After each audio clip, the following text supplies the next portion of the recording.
வணக்கம் ஃப்ரெண்ட்ஸ், நான் உங்கள் விக்னேஸ்வரன். நம்ம இன்னைக்கு இசைகள் மற்றும் பாடல்கள் பற்றி பார்க்க போகிறோம். நம்ம இசைன்றது பார்த்திங்கன்னா, நம்ம முன்னோர்கள் நம்ம மனித இனம் தோன்றினதுலேருந்து முதல் மொழியாகவே இருந்தது இசைகள் தான். நம்ம ஒவ்வொரு இசைகள் கேட்டு தான் அதுக்கேற்ற மாதிரி ரியாக்ஷன்ஸ் பண்ணுவோம். இந்த மாதிரியான விஷயங்கள் இசையிலிருந்து தான் தோன்றினது.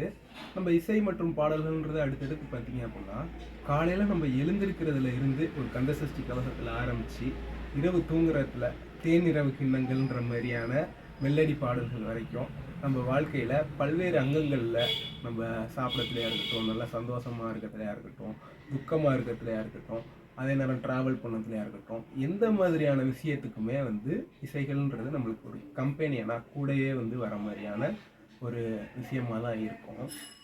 இந்த இசைகள்ன்றது அதான் நல்ல நிகழ்வுக்கும் ஒழிப்பாங்க. அதே நேரம் தீய நிகழ்வுகள் ஒரு கெட்டது நடந்தாலுமே அதை அந்த இடத்துல இசைகளோடு தான் நம்ம வாழ்க்கைன்றது ட்ராவல் ஆகிக்கிட்டே இருக்கும்.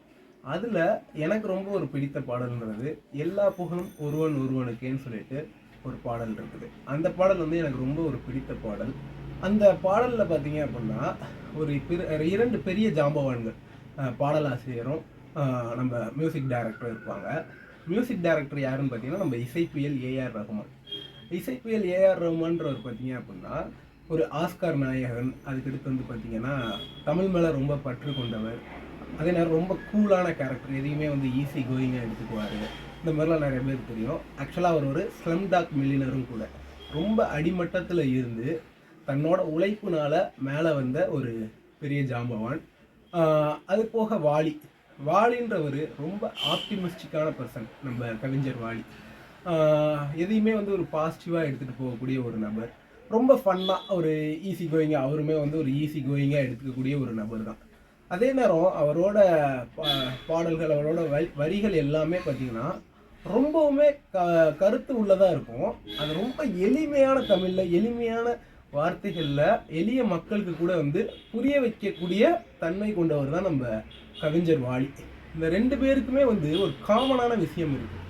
அவங்க எப்பயுமே தன்னோட திறமைகளாக இருக்கட்டும், தன்னோட அறிவை அப்டேட் பண்ணிக்கிட்டே இருப்பாங்க. இப்போ வாலிக்கு பார்த்தீங்கன்னா அவர் இறக்கத்தில் 82 வயசு. அது வரைக்குமே பாடல்கள் நிறையா வடிவமைச்சுக்கிட்டு இருந்தார்.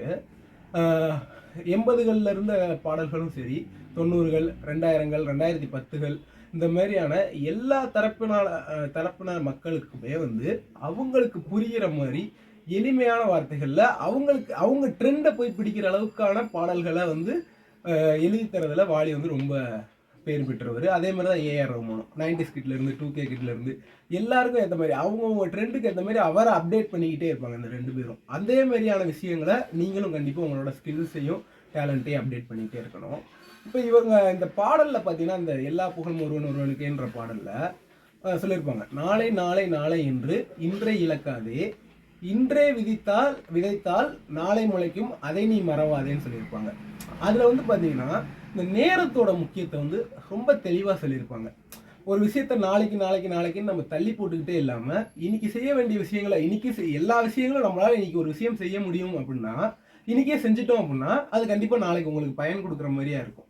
அப்போ எப்பயுமே தள்ளி போடாமல் ஒவ்வொரு விஷயங்களையும் அந்தந்த நொடிக்கே செஞ்சிட்டீங்க அப்படின்னா ரொம்ப நல்லா இருக்கும்ன்றதை பற்றியானதை சொல்லியிருப்பாங்க. அதே மாதிரி ஆரம்ப லைன்லேயே பார்த்தீங்கன்னா எல்லா புகழும் ஒருவன் ஒருவனுக்கே, நீ நதி போல ஓடிக்கொண்டிரு, இந்த வேர்வைக்கும் வெற்றிகள் வேர்வைக்குமேன்னு சொல்லியிருப்பாங்க.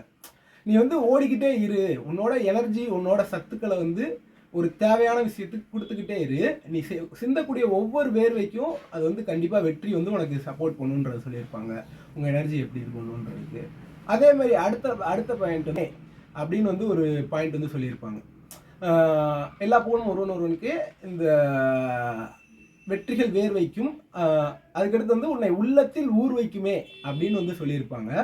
அந்த உள்ளத்தில் ஊர் வைக்குமேன்றது பார்த்தீங்க அப்படின்னா உங்கள்கிட்ட நீங்கள் இந்த மாதிரி ஓடிக்கிட்டே இருக்கீங்க, டைமை சரியாக மேனேஜ் பண்ணுறீங்க, ஸ்கில்ஸை சரியாக இது பண்ணுறீங்கன்னா ஊரில் நீங்கள் பெரிய அளவுக்கான மனிதராக மாற முடியுன்றதை பற்றிலாம் சொல்லியிருப்பாங்க. நெட்வொர்க் நல்லா பில்ட் ஆகும்ட்டு.